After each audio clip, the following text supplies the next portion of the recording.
Masarap na merienda ba kamo? Try natin to. Creamy spaghetti with the twist. Sa mainit na kawali, lagay lang tayo ng cooking oil. Then kapag nga mainit na yan, lagay lang natin ang garlic.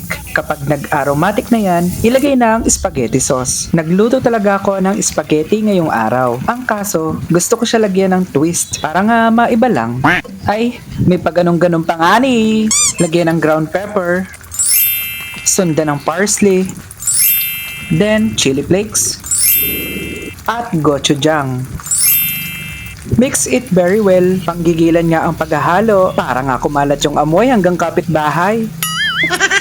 Eme lang, walang ganon. Then, lagyan ng evaporated milk. Yan nga ang magpapakreamy ng ating creamy spaghetti with the twist. Ang sarap nga nito. Promises. Pwede nga siyang pang tanpuluts. Kaya tara, bili ka na ng nyempi. Sagot ko na nga yung yelo. At ilagay na nga ang pasta. Para nga matuloy ng ginuman. Nauuhaw na ako eh. Then, imekos-mekos na nga yan until coated ng sauce lahat ng pasta. Finally, lagyan ng grated cheese at pwede na yan. Tara, kain tayo.